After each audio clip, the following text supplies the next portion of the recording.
नमस्कार। आप सुन रहे हैं द बॉलीवुड रेडियो और मैं हूं आपके साथ आकाश। दोस्तों, आज के इस पॉडकास्ट में बात राजेश खन्ना और वहीदा रहमान की। वहीदा रहमान के कुछ इंटरव्यूज़ के हवाले से हम आपको राजेश खन्ना के बारे में बताएंगे, उनके कुछ किस्से आपको सुनाएंगे जो वहीदा रहमान और राजेश खन्ना के बीच गुजरे हैं।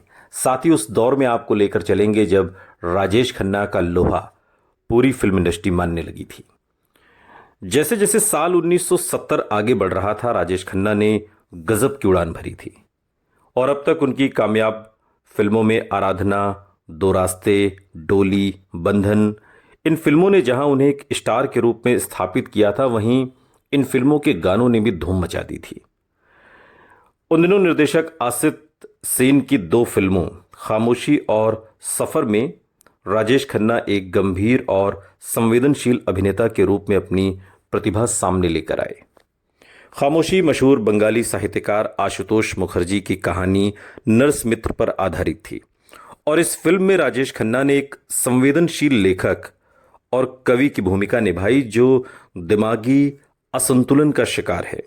और सही मायने में खामोशी भी हीरोइन प्रधान फिल्म ही थी जिसमें वहीदा रहमान का रोल ही कहानी का केंद्र बिंदु था। लेकिन अपने किरदार से राजेश खन्ना ने अपनी उन अदाओं का इस्तेमाल नहीं किया जिन्हें देखने अब तक दर्शक थिएटर तक आ रहे थे, क्योंकि यहां पर राजेश खन्ना का कैरेक्टर एक अलग तरीके का था। ये एक गंभीर रोल था जिसे राजेश खन्ना ने बहुत शानदार तरीके से निभाया। खामोशी बॉक्स ऑफिस पर ज़्यादा नहीं चली, लेकिन अलग तरह का रोल करने की एक सुपरस्टार की इस कोशिश की जमकर तारीफ हुई। फिल्म का सबसे यादगार पहलू गुलजार के लिखे बेहतरीन डायलॉग और जो खूबसूरत गीत थे जिन्हें हेमंत कुमार ने अपने संगीत से सजाया था, वो इस फिल्म की खासियत बनकर उभरे। ख़ासतौर पर वो शाम कुछ अजीब थी, या फिर तुम पुकार लो, या फिर हमने देखी है इन आँखों की महकती खुशबू, ये गीत आज भी पसंद किए जाते हैं। लेकिन चूंकि बात राजेश खन्ना की ही नहीं हो रही, वहीदा रहमान की भी हम कर रहे हैं और वहीदा रहमान के हवाले से राजेश खन्ना की बात है। फिल्म इंडस्ट्री की दिग्गज एक्ट्रेस वहीदा रहमान पहले भी बला की खूबसूरत थी और अब 80 पार की उम्र में भी बहुत ग्रेसफुल लगती हैं। वहीदा रहमान उन एक्ट्रेसेस में शुमार हैं जिन्होंने फिल्म इंडस्ट्री को अपने सामने फलते फूलते और बदलते देखा है। ये अपने आप में इंडियन सिनेमा की एक तरीके से इंसाइक्लोपीडिया है। साल 1955 में मात्र 17 बरस की वहीदा ने फिल्मी सफ़र अपना शुरू किया और यूं तो वहीदा रहमान ने अपने लंबे फिल्मी करियर में सीआईडी, गाइड, चौदहवीं का चांद, साहिब बीवी गुलाम, पत्थर के सनम, राम और श्याम जैसी कई शानदार फिल्में की। लेकिन उनकी फिल्म खामोशी जो राजेश खन्ना के साथ थी, ये राजेश खन्ना के करियर में मील का पत्थर साबित हुई।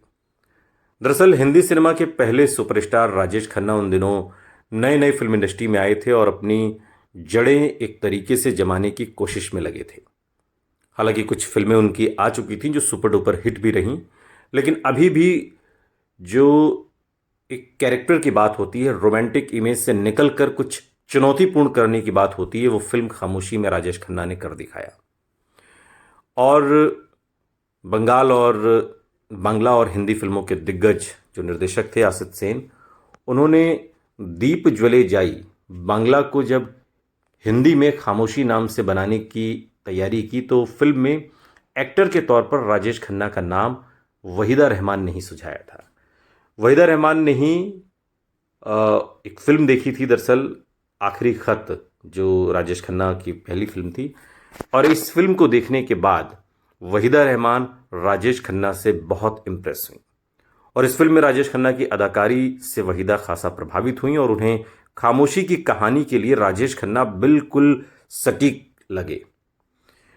वहीदा रहमान ने आसित सेन को कहा कि उन्होंने भी राजेश को कास्ट कर लिया था और जब उन्होंने कहा कि आप राजेश खन्ना को लीजिए, इस फिल्म में वहीदा रहमान की तारीफ तो हुई ही, राजेश खन्ना को भी काफ़ी पॉपुलैरिटी मिली और इस फिल्म के बाद उन्हें कई बड़े फिल्म मेकर्स ने नोटिस किया और अपनी फिल्मों के ऑफर भी दिए। खामोशी एक यादगार फिल्म 1969 में रिलीज़ हुई और एक ऐसी फिल्म जो मानसिक रोगी की है और उस मानसिक रोगी अस्पताल में काम करने वाली एक नर्स राधा की कहानी है, जो अपनी पर्सनल और प्रोफेशनल लाइफ की जद्दोजहद के बीच एक मरीज से प्यार कर बैठती है। और इस फिल्म में वहीदा रहमान ने राधा के रोल में ज़बरदस्त अदाकारी निभाई है और इस फिल्म को फिल्म फेयर नॉमिनेशन मिला था, हालांकि उन्हें प्राइज़ नहीं मिला। और इस फिल्म को ब्लैक एंड वाइट सिनेमेटोग्राफी के लिए एक फिल्म फेयर अवार्ड मिला था। खामोशी के यादगार गाने इस फिल्म की जान हैं और संगीत प्रेमियों की लिस्ट में आज भी शामिल हैं। गजब के रूहानी गाने गुलजार साहब ने लिखे और हेमंत कुमार ने उसमें संगीत दिया और उन गानों को कोई भूल नहीं सकता। लेकिन चूंकि राजेश खन्ना जब फिल्म इंडस्ट्री में आए उससे पहले वहीदा रहमान एक स्थापित एक्ट्रेस थी और हिंदी फिल्म इंडस्ट्री में जब प्रतिद्वंदिता का दौर अपने चरम पर था, इंडस्ट्री में दिलीप कुमार, राज कपूर, देवानंद जैसे एक्टर्स का बोलबाला था, ऐसे में एक नए कलाकार के लिए जगह बनाना बहुत मुश्किल है। लेकिन उस दौर में राजेश खन्ना ने जो मुकाम हासिल किया उसे छू पाना आज भी किसी सुपरस्टार के लिए मुमकिन नहीं हो पाया। उनके लिए लोगों में जो दीवानगी थी वैसा आज तक किसी कलाकार के लिए नहीं देखी गई। बेशक राजेश खन्ना आज हमारे बीच नहीं है, लेकिन उनके किस्से फैंस के बीच काफ़ी मशहूर हैं और उनके साथ कई फिल्मों में काम कर चुकी एक्ट्रेस वहीदा रहमान एक इंटरव्यू में, अब ये उनका अपना ऑब्जर्वेशन है, ज़रूरी नहीं कि इससे कोई दूसरा सहमत हो, चूँकि अलग अलग तरीके से लोग किसी भी शख्सियत का मूल्यांकन करते हैं और अपने अनुभवों के आधार पर करते हैं। इसलिए आप वहीदा रहमान की बात से नाराज़ भी हो सकते हैं। ये बताते हुए हम इस किस्से को आगे बढ़ाते हैं। और वहीदा रहमान एक इंटरव्यू में बताती हैं कि राजेश खन्ना इंडस्ट्री के सबसे कंजूस आदमी थे और उन्होंने एक इंटरव्यू में कहा, नाम ले लेते हैं जिससे कि आप फैक्ट चेक करने में आपको आसानी होगी। सोनी टीवी पर एक कार्यक्रम आता है सुपरस्टार सिंगर और इस पर उन्होंने इस बात का खुलासा किया था इस शो में। और जब उनसे पूछा गया कि सेट पर सबसे कंजूस आदमी कौन था तो उनका जवाब था कि राजेश खन्ना। वहीदा रहमान बताती हैं कि राजेश खन्ना बॉलीवुड के सबसे कंजूस आदमियों में से एक थे। जब भी कोई उनसे पैसों की बात करता तो वो पीछे मुड़ते और गायब हो जाते। वहीदा रहमान ने यह भी कहा था कि राजेश खन्ना सेट पर हमेशा देरी से आते थे, शूटिंग सुबह की होती तो वो देर शाम को आते। वहीदा रहमान ने राजेश खन्ना के साथ खामोशी, धर्मकांटा, मकसद जैसी फिल्मों में काम किया और राजेश खन्ना के साथ वहीदा रहमान को जो अनुभव हुआ उसके आधार पर उन्होंने काका को, राजेश खन्ना को बहुत कंजूस आदमी बताया। लेकिन इसके उलट मशहूर लेखक और सलमान खान के पिता सलीम खान ने राजेश खन्ना के बारे में लिखा है कि वो जिससे खुश होते थे उससे मकान, गाड़ियाँ और न जाने क्या क्या तोहफे में दे देते थे। अब ये सलीम खान साहब का अपना अनुभव है। यासिर उस्मान की किताब है राजेश खन्ना की जीवनी पर आधारित, राजेश खन्ना कुछ तो लोग कहेंगे, और इसमें सलीम खान लिखते हैं कि बड़े दिल के आदमी थे काका और खाने खिलाने के तो बहुत शौकीन थे। वो कहते हैं कि मैं जानता हूं कि उन्होंने अपने स्टाफ के लोगों को मकान भी दिए हैं, बंगले तक दिए हैं। कोई अच्छा आदमी लगता था तो उसके लिए वो बिछ जाते थे। गाड़ियां तक गिफ्ट कर दी हैं राजेश खन्ना ने। उस ज़माने में अपने दोस्त नरेंद्र बेदी को उन्होंने एक गाड़ी तोहफे में दी थी, हम सभी जानते हैं। तो ये वहीदा रहमान के उलट सलीम खान साहब का अपना स्टेटमेंट है। 70 से 80 के दशक में अपने चार्मिंग स्टाइल और बेहतरीन एक्टिंग से राजेश खन्ना ने लोगों को दीवाना बनाया और एक्टर ने सालों तक बड़े पर्दे पर अकेले ही राज किया, तकरीबन 1969 से लेकर 73-74 तक। और ऐसे में क्या आप ये यकीन कर पाएंगे कि इंडस्ट्री की एक दिग्गज एक्ट्रेस ने उन्हें ख़राब एक्टर कह दिया? ये भी है। दरअसल हम बात चूंकि वहीदा रहमान की कर रहे हैं तो उन्होंने कंजूस तो कहा, ख़राब एक्टर भी कहा। किस लिहाज से, इसे ज़रा पहले आप समझिए, फिर आप नाराज़ होइएगा। अब राजेश खन्ना के साथ धर्मकांटा, नसीब, मकसद जैसी कई फिल्मों में काम किया और एक शो के दौरान वहीदा रहमान ने राजेश खन्ना से जुड़ा एक दिलचस्प किस्सा शेयर किया और राजेश खन्ना को एक तरीके से बुरा एक्टर कहा।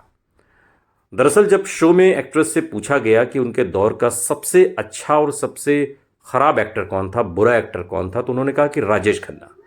राजेश खन्ना उस दौर में सबसे दुखी कर देने वाले एक्टर थे। वो बहुत कंजूस तो थे ही, और अगर कोई उनसे पैसे की बात करता तो वो बात को टालकर गायब भी हो जाते। वहीदा रहमान कहती हैं कि राजेश खन्ना की पोल खोलते हुए उन्होंने आगे कहा कि जब हम शूटिंग करते थे तो अक्सर राजेश खन्ना गानों के लाइनें भूल जाते थे।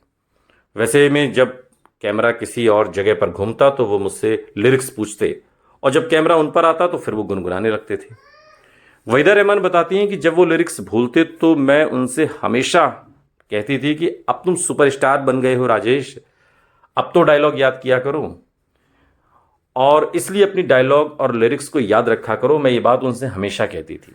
तो वो मुझसे हंसते हुए कहते कि सुपरस्टार बनने से क्या होता है, मैं रहूंगा तो हमेशा राजेश ही और कभी बदलूंगा नहीं। इस दौरान सबसे अच्छे एक्टर की बात करते हुए वहीदा रहमान ने कहा कि उस दौर में शशि कपूर एक सज्जन व्यक्ति थे। इसके अलावा शम्मी कपूर जी सेट पर सबसे कूल और मस्तीखोर एक्टर थे। लेकिन चूंकि सबके अपने अनुभव होते हैं और राजेश खन्ना और वहीदा रहमान का अपना अनुभव है, लेकिन बात जिस खामोशी फिल्म की हो रही उसके बारे में थोड़ा सा बताकर हम इस अपनी बात को ख़त्म करेंगे। चूँकि कहानी कुछ इस तरीके की है कि खामोशी जो साल 1969 की आसिफ सेन द्वारा निर्देशित एक black and white Hindi drama film है, जिसमें वहीदा रहमान, राजेश खन्ना ने अभिनय किया और विशेष रूप से हेमंत कुमार के यादगार संगीत और गुलजार के बोलों के लिए फिल्म याद की जाती है। और तुम पुकार लो, तुम्हारा इंतज़ार है, किशोर कुमार द्वारा वो शाम कुछ अजीब थी, या फिर लता मंगेशकर द्वारा गाया हमने देखी है इन आँखों की महकती खुशबू।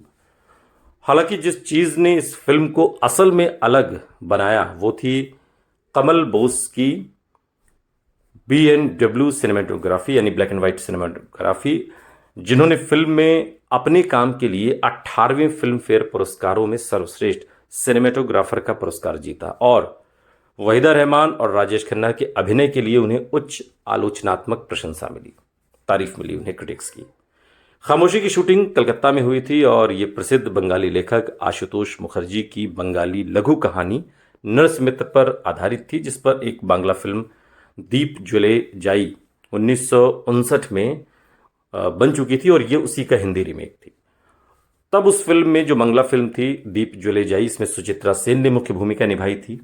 बंगाली मूल बॉक्स ऑफिस पर यह फिल्म हिट रही, खासकर शहरी केंद्रों में। कहानी से प्रभावित होकर इसको 1960 में बंगाली फिल्म को चिवरुकु मिलिगेडी में इसको रीमेक किया गया और ये हम साउथ की बात कर रहे हैं। लेकिन इस फिल्म की कहानी बड़ी दिलचस्प है। थोड़ी सी कहानी सुनते सुनते आपको उसका एहसास होगा कि क्यों ये फिल्म इतनी महत्वपूर्ण है। कर्नल साहब जो द्वितीय विश्व युद्ध के अनुभवी डॉक्टर हैं, एक अस्पताल में मनोरोग वार्ड के प्रमुख हैं और उसी वार्ड में काम करने वाली नर्स राधा का दिल टूट जाता है जब एक नागरिक मरीज देव कुमार, जिसे उसने ठीक किया था, अस्पताल छोड़ देता है। वो अपने दिल को अपने पेशेवर काम से अलग नहीं रख पाती और उस मरीज से प्यार करने लगती है। अरुण चौधरी एक लेखक और कवि एक मरीज के रूप में एंट्री लेता है, जो अपने प्रेमी सुलेखा, जो एक गायिका है, द्वारा अस्वीकार किए जाने के बाद तीव्र उन्माद से पीड़ित है, मानसिक रोगी है। शुरू में उसकी देखभाल करने से इनकार करने के बाद राधा बाद में नरम पड़ जाती है। अरुण की देखभाल करते हुए वो अपने अतीत के बारे में याद करती है और एक कहानी बताती है कि कैसे उसने 1962 के चीन भारतीय युद्ध के दौरान लद्दाख में तैनात होने पर घायल बहादुर सेना के सैनिकों की देखभाल की थी। धीरे धीरे अरुण ठीक हो जाता है, लेकिन नर्स राधा फिर से अपनी मरीज के साथ भावनात्मक रूप से जुड़ जाती है जैसे वो पहले जुड़ी थी, और अपनी जटिल भावनाओं से निपटने में असमर्थ राधा इमोशनली काफ़ी परेशान होती है। विडंबना यह है कि उसे वार्ड में उसी कमरे में भर्ती कराया जाता है और कर्नल साहब को इस बात का अफसोस है कि उन्होंने हमेशा उसमें एक समर्पित नर्स को देखा और उसके अंदर की महिला को कभी नहीं देखा। अरुण उसके ठीक होने का इंतज़ार करने का वादा करता है और इस तरीके से ये पूरी कहानी आगे बढ़ती है। सुनते रहिए द बॉलीवुड रेडियो, सुनता है सारा इंडिया।